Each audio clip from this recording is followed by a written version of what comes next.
Presidenta de la Comisión de de Justicia y Estructura del Estado, tiene la palabra. Gracias, presidente. Mientras nos instalan la presentación que tenemos para este punto, quisiera hablar de los antecedentes por los que hicimos esta solicitud. Como presidenta de la Comisión de Justicia, muchas personas traen a esa comisión, a los miembros de esa comisión, quejas respecto de lo que pasa en la función judicial. Hay muchas cosas que no nos corresponden hacer. Por ejemplo, yo creo que no nos corresponde siquiera dirigirles comunicaciones a los jueces sobre casos particulares. Intervenir en casos particulares, eso va más allá de la línea a la que nos obliga la separación de funciones en el Estado de Derecho y en el Estado constitucional de derechos. Pero lo que sí nos corresponde hacer, señor presidente y colegas asambleístas, y lo dice nuestra Constitución, es el control político del Consejo de la Judicatura. Eso quiere decir evaluar lo que está haciendo el Consejo de la Judicatura en relación a sus responsabilidades de administración y gestión de la función judicial. Eso como primer antecedente. Como segundo antecedente, creo que debemos contestarnos frente a qué Consejo de la Judicatura estamos. Estamos frente a un Consejo de la Judicatura en transición, que se formó. Señor presidente, no sé si le puedo pedir como punto de orden que les invite a los colegas asambleístas que tienen una reunión paralela a que la hagan tal vez en otro lugar para poder hacer esta presentación.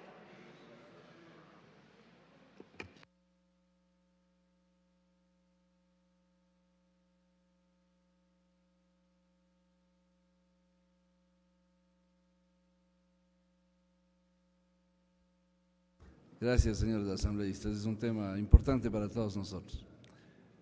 Les ruego a quienes están conversando que por favor atiendan. Gracias. Gracias, señor presidente, y gracias, colegas, porque creo que es un tema muy delicado el que vamos a tratar esta mañana y me gustaría que tengan todos los datos con detalle. Decía que es importante entonces preguntarnos frente a qué Consejo de la Judicatura estamos. Estamos frente a un Consejo de la Judicatura de la transición, lastimosamente, y hay que decirlo, porque la transición en los órganos de control ha durado demasiado. Este Consejo de la Judicatura se instala con base al anterior Consejo de la Judicatura y es completado a través de una sentencia interpretativa de la Corte Constitucional. Luego, ese mismo Consejo, por efecto de otra demanda frente a la Corte, son cambiados sus integrantes y ustedes verán que dependiendo del apoyo o no que tengan, se ha ido cambiando y se han ido destituyendo entre ellos dentro del propio Consejo de la Judicatura. Precisamente por ser un Consejo de la Judicatura en transición y reconocer nosotros que tiene poca legitimidad para emprender el proceso de transformación de la función judicial, este es un Consejo de la Judicatura que tiene sus facultades restringidas. A través de una transitoria del Código Orgánico de la Función Judicial, el Consejo de la Judicatura de la Transición está impedido de tomar una serie de decisiones, precisamente porque es provisional y porque teníamos una profunda preocupación que con apuro, con poca responsabilidad política, con poca legitimidad y sin que sean claros los mecanismos por los que ese Consejo se conformó, teníamos preocupación que un Consejo conformado de esa manera pueda actuar de forma poco responsable, apurada y en donde se jueguen intereses distintos a los del país, a los de la transformación de la función judicial. Por eso hay una transitoria en el Código Orgánico de la Función Judicial que limita muchas de las atribuciones que una vez que se instale el nuevo Consejo de la Judicatura tendría.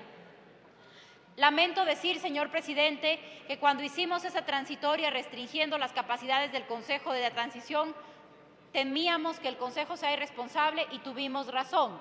¿Cómo ha actuado este Consejo de la Judicatura? Y ahora sí, permítanme, con esa presentación, en donde ustedes van a ver que están a través de un escáner los documentos originales en la mayoría de los casos de las cosas que ha hecho el Consejo de la Judicatura. Y van desde temas que se pueden considerar pequeños, como el manejo de la escuela judicial, los cambios que se han dado, de los que también va a hablar otro colega asambleísta. Pero, por ejemplo, déjenme contarles que el primer convenio de cooperación para el manejo de la escuela judicial lo hizo el Consejo de la Judicatura con la Universidad Técnica o Tecnológica Israel, calificada E por el CONEA y que además no tiene facultad de derecho. Ese es el primer convenio para manejar la escuela judicial, se hizo con una facultad que no tiene, con una universidad que no tiene facultad de Derecho. Pasemos. El tema de los nombramientos definitivos, de los ascensos, los nombramientos provisionales, que es una figura muy extraña esta del nombramiento provisional, y los contratos. Ustedes deben saber que además muchos de estos contratos provisionales terminan en nombramiento definitivo e ingreso a la función judicial por acción de otros jueces, pero el número también es de preocuparse. Pasemos. Este es un tema, señor presidente y señores asambleístas, que está en el debate de todos los días y en el debate de la reforma penal. Todos estamos discutiendo qué pasa con la caducidad de la prisión preventiva. ¿Por qué caduca la prisión preventiva? Porque hay personas que son liberadas sin recibir sentencia. El Código Orgánico de la Función Judicial ya le faculta al Consejo de la Judicatura a sancionar a los jueces que por negligencia han permitido la caducidad de la prisión preventiva. Miren esto, compañeros asambleístas, solamente en 2 provincias los delegados del Consejo de la Judicatura se han tomado en serio esta facultad. Hay jueces sancionados por permitir la caducidad de la prisión preventiva solamente en 2 provincias, en Pichincha y en Chimborazo. Esos son. En el resto de provincias, en donde sí hay jueces que por negligencia permiten la caducidad de la prisión preventiva, ninguno de ellos ha sido sancionado, pese a que el Consejo de la Judicatura está facultado para hacerlo. ¿Qué pasa también con el Consejo de la Judicatura y las facultades de sanción? Pasemos a la siguiente lámina. ¿Qué pasa con las audiencias penales? Por ejemplo, de cuando había estadísticas, porque ya les voy a contar que ahora el Consejo de la Judicatura tampoco tiene estadísticas. Cuando había estadísticas, que tenemos algunas, de enero a mayo del 2009, con otro presidente del Consejo de la Judicatura en ese momento, tenemos un cuadro. Pasemos al cuadro, por favor. Ustedes solamente van a tener como una porción del cuadro, pero todos estos documentos están disponibles para que los analicen. De enero a mayo del 2009 se convocaron 1.800 audiencias penales. De esas 1.814 audiencias convocadas, fueron audiencias fallidas 1.507. 1.500 de 1.800 convocadas fueron fallidas. De esas 1.500 fallidas, 1.000 fallaron, no se realizaron por responsabilidad de la Fiscalía General del Estado. ¿Quién puede sancionar a los fiscales? En este momento, mientras no se termine la transición, solo el fiscal general. ¿A cuántos fiscales ha sancionado el fiscal general por permitir la caducidad de la prisión preventiva?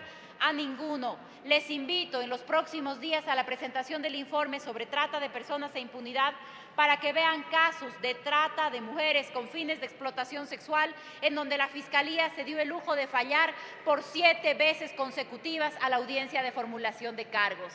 Eso es lo que hace la Fiscalía. Evidentemente, el Consejo de la Judicatura todavía no puede sancionar a nadie mientras no se termine la transición, pero ahí están las respuestas a nuestros problemas también en el área penal. Como ustedes saben, aprobamos hace algunos meses en este Pleno la realización de una auditoría al sistema penal para que podamos contar con estos datos sobre cada juez y cada fiscal en el Ecuador. ¿Saben quién pidió por escrito que esa norma no se apruebe? El Consejo de la Judicatura. Le envió una carta al presidente Rafael Correa para que vete la orden que esta Asamblea había dado de hacer la auditoría penal.